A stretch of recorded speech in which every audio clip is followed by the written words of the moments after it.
Hey everybody, Brian Zane here. Thanks for coming to check out my review of AEW's All Out 2020. It's kind of weird being back in the saddle here. It's my first review of a current wrestling product since TakeOver and SummerSlam weekend.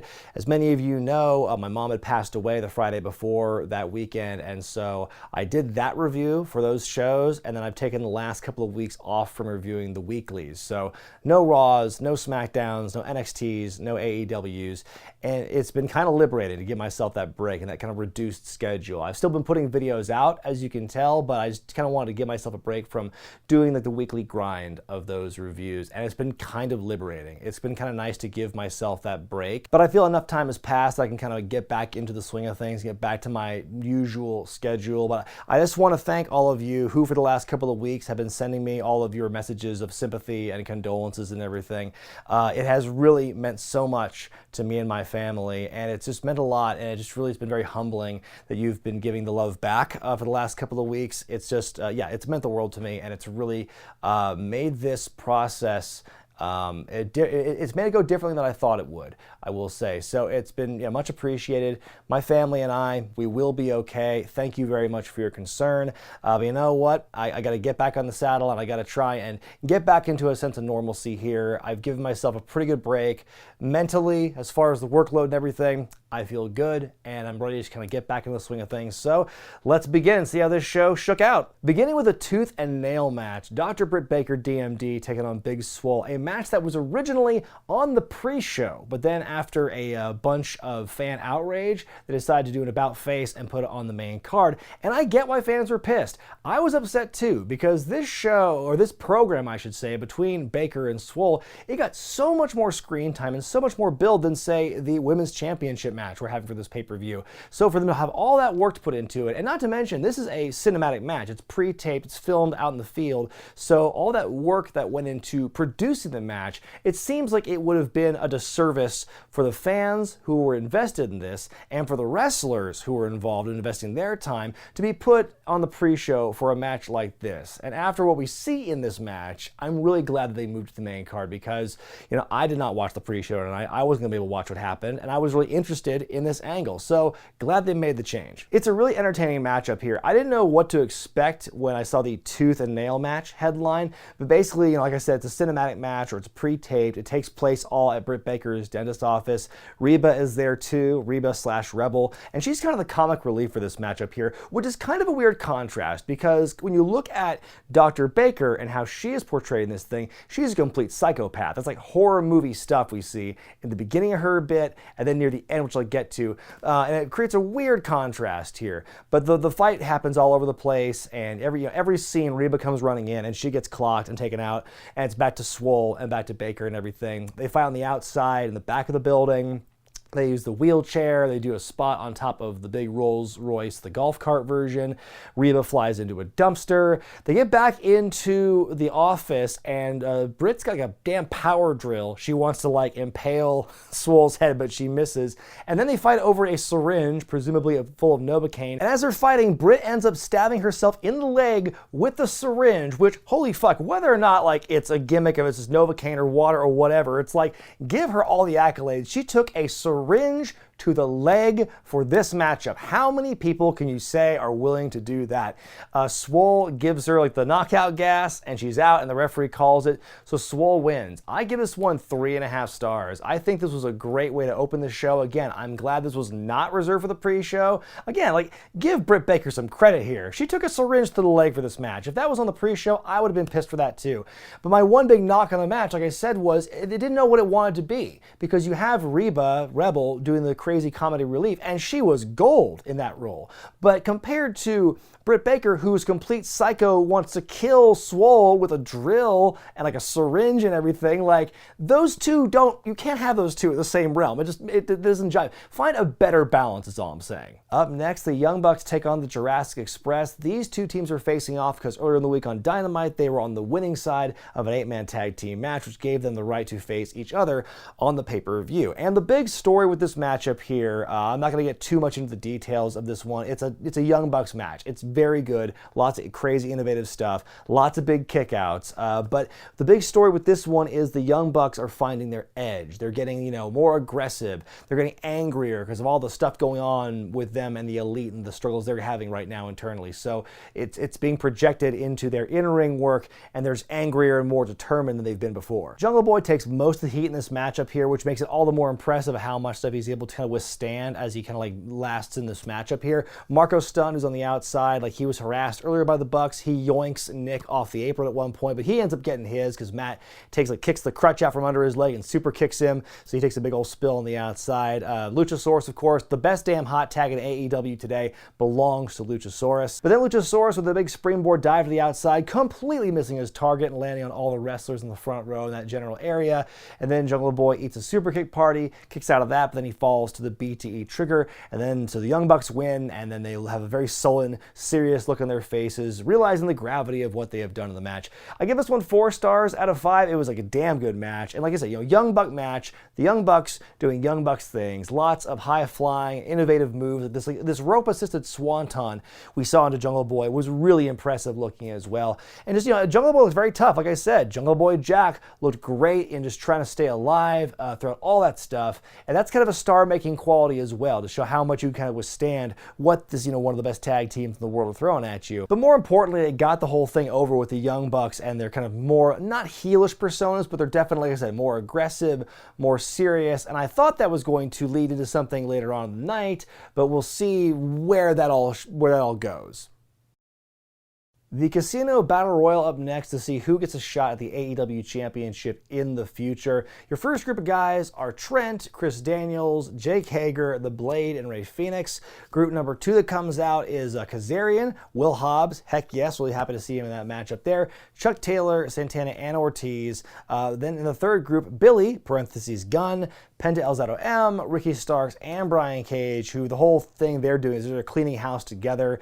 Cage is emphatically dumping Billy out of the ring at one point, which is impressive. And Darby Allin comes out right after them, so continuing the angle between he and Starks and Cage. The final main group is Shawn Spears, Eddie Kingston and The Butcher, Lance Archer, and Sonny Kiss. And Shawn Spears, by the way, doing some commentary for the first minute or so that he's out there. That was kind of an interesting little detour. The Joker card, the final entrant, was Matt Sydal making his debut appearance in AEW, which was really cool. And then he promptly almost breaks his neck because he's going for the shooting star press on the Hobbs, but he slips and just he changes his direction and he has to take pretty much a bump, like a flat bump in the corner, but his arm clips the ropes. He takes a hard hit on his back and the back of his head. He is able to continue, but it was super scary. For the timing's bad enough. You make this big debut, yeah, you're ready to roll, and then your main move that you're known for, and that gets screwed up again. It's really scary. It's a high risk move, and the shooting star press is not to be messed with. Sydal has had a great run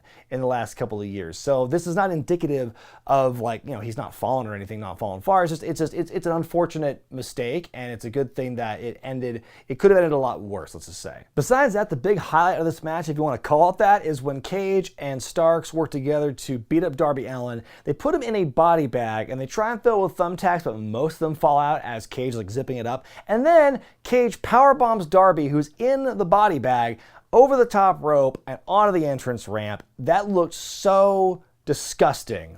I'm hoping Darby's okay. He's kind of a bump machine. I'm assuming he can walk it off or whatever, but Jesus, that looked horrific. And the thing was, because almost none of the thumbtacks made it into the body bag, a lot of incidental thumbtack bumps were happening on this matchup here. Just people who probably had no business being near those, still taking slams and stuff and getting in that. That shouldn't be part of the rest of their worries. That seemed to be something that was kind of reserved just for the Darby Allin segment, and then the thumbtacks were just there for the whole rest of the match. It was just kind of awkward. Then Hobbs and Cage are fighting on the outside in the apron, and Lance Archer kicks them both out. And Taz, who's been on commentary for this whole match, goes, "That damn Will Hobbs, Cole!" Your final 4 are Archer, Sydal, Kingston, and The Butcher.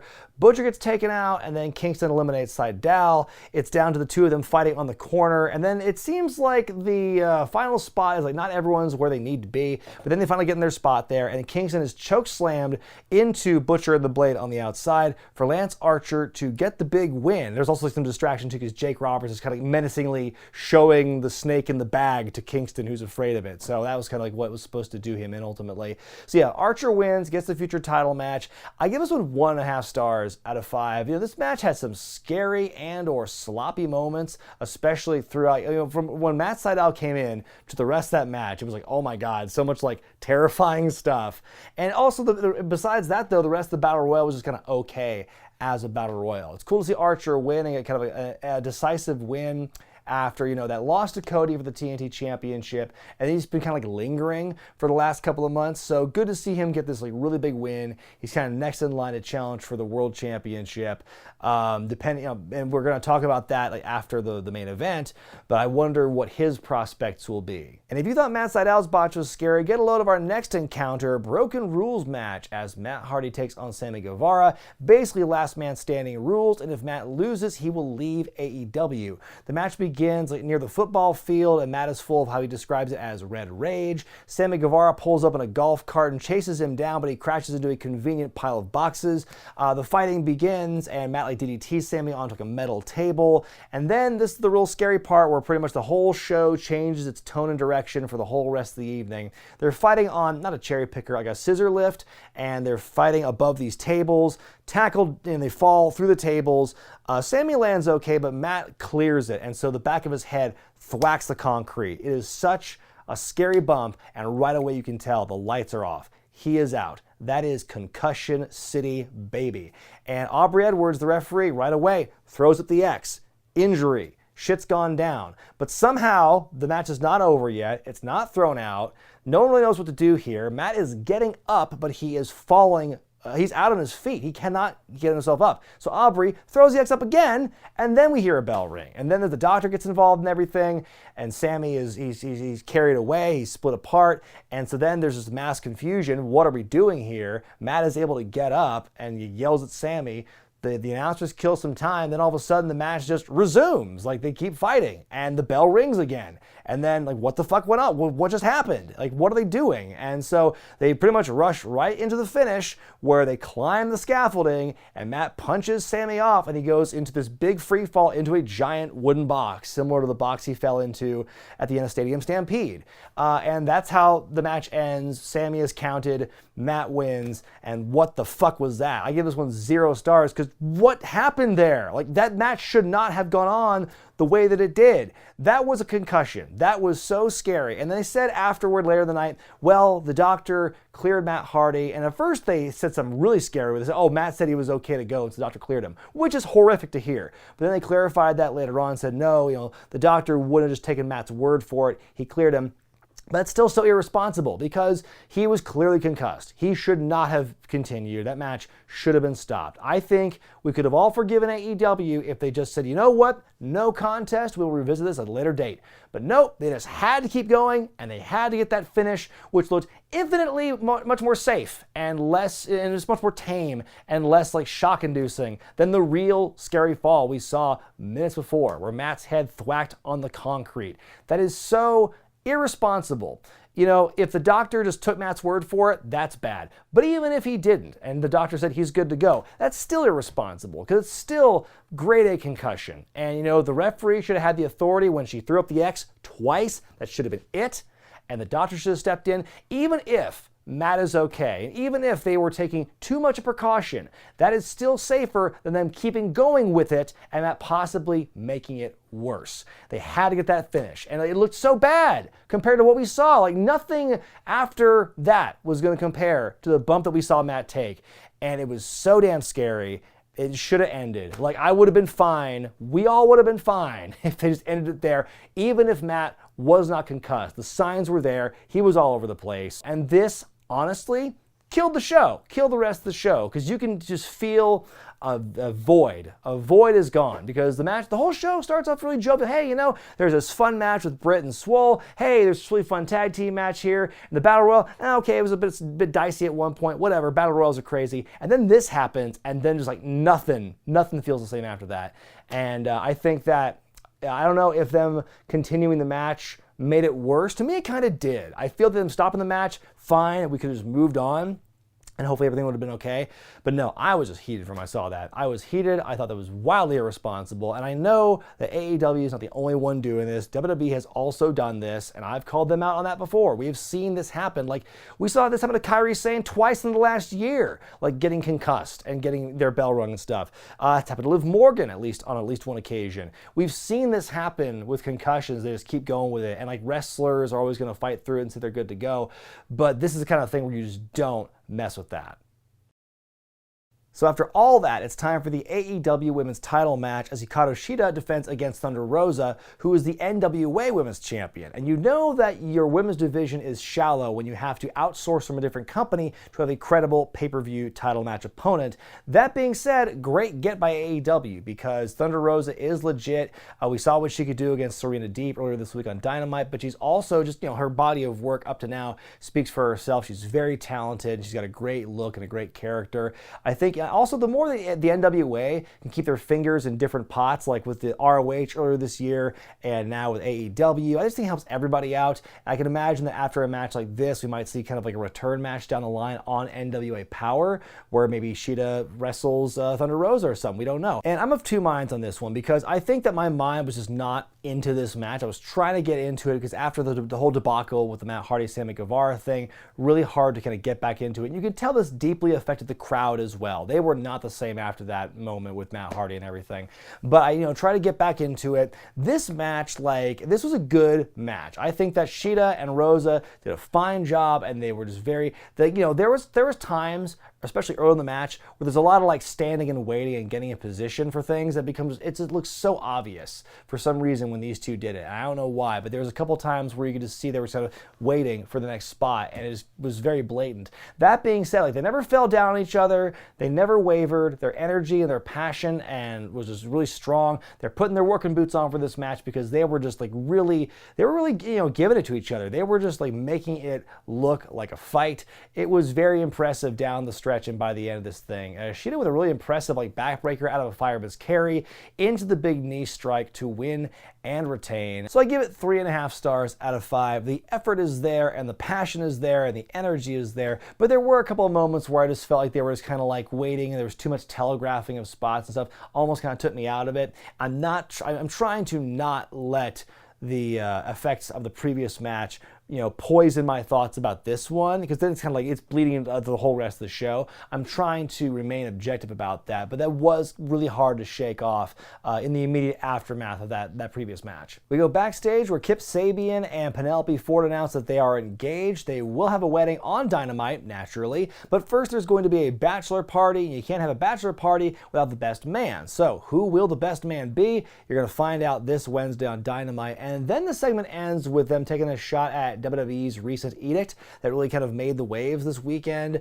that apparently Vince McMahon is saying the wrestlers can't do stuff on outside platforms like, TikTok or Cameo or Twitch or whatever. And so they took a shot at that by having, Penelope hold up a sign plugging Kip's Twitch channel, and then Kip does a little gesture and the little graphic says, "This message has been approved by All Elite Wrestling," with some, big old shade toward WWE. And that whole debate, I'll get into that in some other discussion, but that was a pretty good shot they took there. 8-man tag match up next. You have the Dark Order. That's Brody Lee, Evil Uno, Stu Grayson, and Colt Cabana taking on the Natural Nightmares, Scorpio Sky, and Matt Cardona. The friends and family of Cody Rhodes are looking for revenge on the Dark Order after what Brody Lee did to Cody a couple of weeks ago, beating the piss out of him for the TNT Championship. I love in the entrance how chipper Colt Cabana is while the Dark Order make their very intimidating entrance. Colt just walks in, "Hey guys, I'm ready to have a wrestling match." That's just pure Colt right there. A lot of big fashion choices that I loved in this matchup. Colt Cabana had the Dark Order kind of themed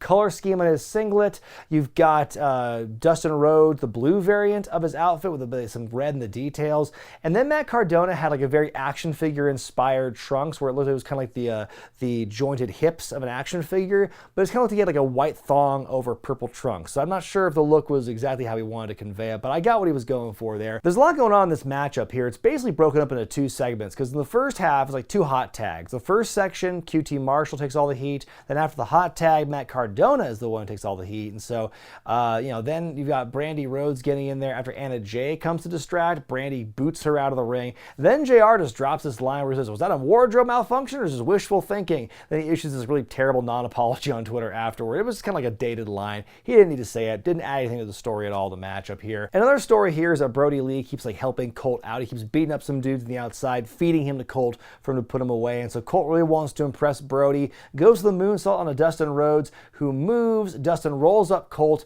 to win the match for his team, and Brody is very mad about this. He yells at everyone. He yells especially at Colt Cabana, who's just very flummoxed with this. Like, I can't believe Brody would yell at me like this. I just don't get it. As far as my match rating for this one, I give it 3 stars out of 5. It was a fine match, just went a little bit long for me. And then after the match, like my favorite part of this whole show, and really helped kind of pull me out of the funk of the miserable like Broken Rules match from earlier, was this badass, passionate, fiery promo from Dustin Rhodes after the matchup here, where he says, that win was for Cody. And then in the middle of the promo, Tony Schiavone tells Dustin that he'll be wrestling, and by he I mean Dustin, not Tony, will be wrestling Brody Lee for the TNT title this week on Dynamite. And Dustin seems genuinely taken aback by that, saying it's been a very long time since I had to compete for gold, and just goes right back into it and just gets a real badass promo on Brody Lee to wrap it up. Like, man, that was awesome. That got my blood pumping. I was like getting emotional. Like, yeah, Dustin, you tell him. I was awesome. I felt so good for Dustin in the heat of the moment in that promo. That really lifted my spirits. Hangman Page and Kenny Omega defend the AEW tag titles against FTR, who are accompanied by Tully Blanchard. Hangman has been more or less kicked out of the Elite after kind of showing more of his allegiance or his friendship with FTR in the last several weeks. And now the Young Bucks basically say, he's going to get what he deserves in this matchup here. Page is a mental and emotional wreck, as we saw this week on Dynamite. How will that affect this match here? All the dark bags under Page's eyes that we saw on Wednesday are gone in this matchup, by the way. I guess he didn't have time to put on the makeup. But I think it was still a really fine performance by all 4 guys here. It was so just like big back and forth throughout the entire thing. Some tension early on between the tag team champions, but they're able to kind of go through it and they work it out. And, Page is definitely holding his own here, not really leaving Omega high and dry. Lots of classic double team stuff here. I always pop for when FTR do the Power and Glory finisher as kind of a false finish. One of the big stories in this matchup is FTR severely working the leg of Omega throughout the second half of the thing. We get a couple of Steiner-esque bulldog headlock takedowns, one to Omega outside the ring, one to Page inside the ring. The champs go for the buckshot lariat, but it's missed. Kenny goes to the V-trigger again, but decks his own partner by mistake. There's a chop block to Kenny's leg. The challengers hit not 1, but 2 mindbreaker spike pile drivers onto Page. The first one Page does kick out of, which is very impressive. The second one, though, is what does him in. And FTR pin him and become the new AEW Tag Team Champions, and they're just making history, adding more tag team accolades to their collection. NXT, Raw, SmackDown, AEW tag titles, they're just cleaning up. So yeah, 4-star match. I thought this was a really fun match as well. Very physical, lots of great back and forth. The emotion on Kenny's face as he's selling the leg. He's very good with that body language and the facial expressions. I really enjoyed that. The story of him and Paige getting along and everything, ultimately it kind of crumbles down beneath them. And it all goes to hell, and you get the FTR as new champions. I thought it was very well done. And then afterward, you get this moment where Omega almost turns heel on Page. He's got this like little timekeeper's table, almost hits him, but he doesn't, and he doesn't help Page get back up. He walks away, and you've got this moment here where like he and the Young Bucks are storming through the arena, and Kenny leaves and basically gives the Young Bucks an ultimatum. We got to make a clean sweep, he says, a clean slate in the Elite. So basically, he's giving the Young Bucks a chance to choose their side, which really confused the hell out of me because I thought after what we saw in the tag team match with the Bucks and Jurassic Express, like, oh, this is them heading toward a heel persona. Like, that's what they're going to move toward. They're going to be more aggressive. They're going to be more streamlined. And then coupled with Kenny Omega, like abandoning Adam Page, okay, then they're going to cut the fat and they're going to be this whole thing. So where is this whole compassion we're suddenly seeing, this hesitance, this reluctance from Matt and Nick really threw me for a loop, because all of a sudden, now, like, what, do they suddenly respect Adam for kind of holding his own in the match? I don't know where they're going to go with that, but I assumed it was going to be kind of a unified front, and now they're just kind of adding this additional drama to it. I thought the drama was already there. I thought we already knew there was bad blood and there was beef between the Young Bucks and Adam Page, and what we saw the last couple of weeks was what really kind of broke it open. And now we're getting more of that. So where are we going to go with this? I'm not sure, but I'm curious to see like how it's all going to shake out. Chris Jericho's interviewed backstage before his match, where he says the last 14 weeks with him and Orange Cassidy has not been a storyline or a feud, but rather an experiment to see if Orange Cassidy had what it takes, or if Jericho could elevate Orange Cassidy to main event level. Jericho says he has done that. Orange Cassidy is a main event player, but he's still going to fall at the hands of the champion tonight. And we go to that match now. Mimosa Mayhem time. Jericho versus Cassidy, the rubber match. There's been wrestling. There's been a debate. There's been oranges. There's been orange juice. There's been bubbly boarding as of the last week or so. It all comes down to this. And on two sides of the ring, there are two giant vats of what they claim to be mimosas, but those don't look like orange juice. That was not orange juice, that's Tang. One thing I've not mentioned yet about this show is that there's actually an audience there. It's like very socially distant and spread out, but as opposed to the Thunderdome in WWE, where it's kind of a canned audience noise and there's the LED screens,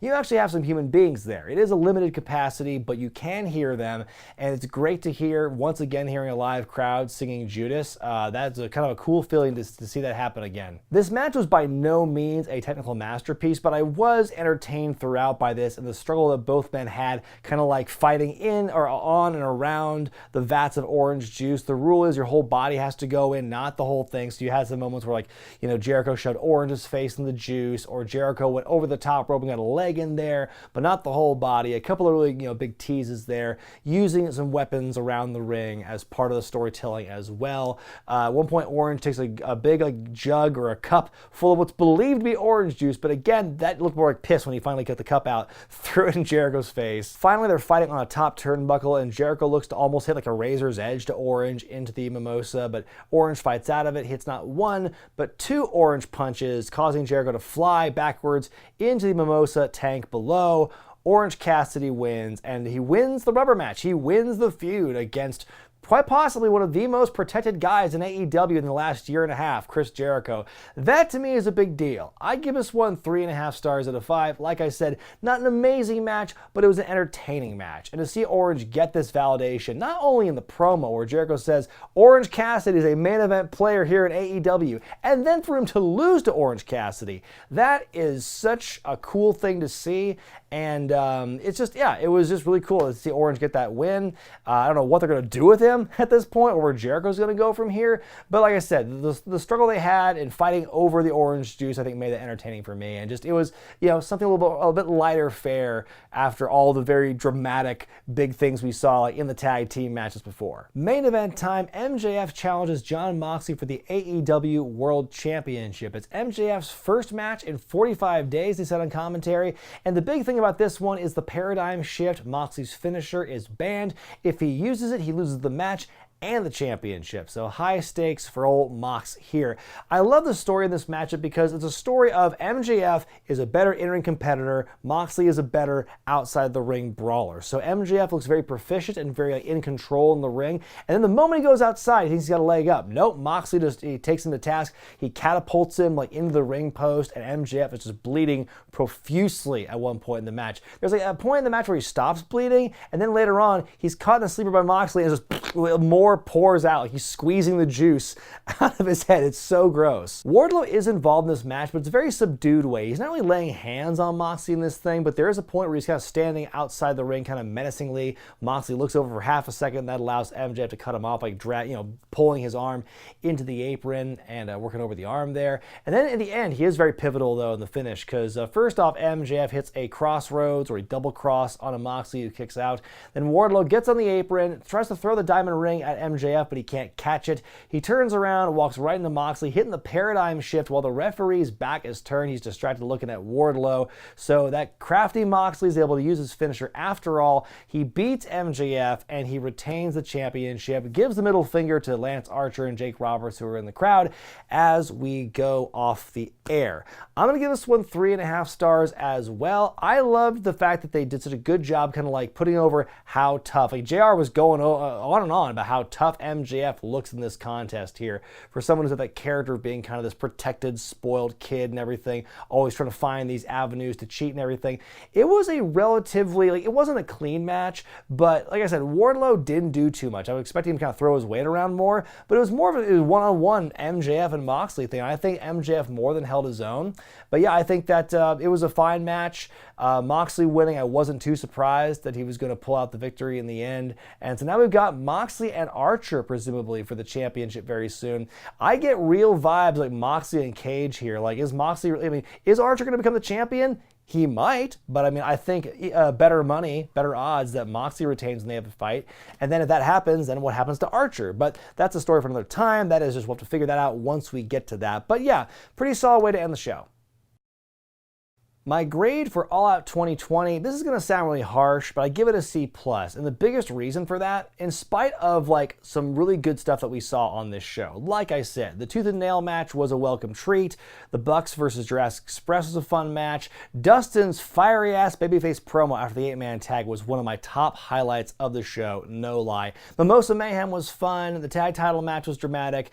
MJF and Moxley had some good moments as well. But man, that Matt Hardy-Sammy Guevara match killed the show for me. It killed the vibe of the crowd. They were never the same after that. Just the overall mood and trying to really kind of like get yourself engrossed in the wrestling action seemed pretty trivial after seeing a man almost like crack his head open on the concrete like within 2 minutes of that Broken Rules match. And just the way they went about it in the aftermath. I would not have been as upset as I am now if they just said, you know what, we're going to call the match off. But they kept going with it after a very, very obvious concussion. I think Aubrey Edwards would have been completely in the right and would have had the authority, or should have had the authority, to say, you know what, we're throwing this out. The X should be important. When you see the X, that should mean finito. That is done. I think the doctor was irresponsible in letting Matt go back out there. I think that the authority should have belonged to the referee to throw the match out, and I don't think she should have gotten any shit for it if she did that.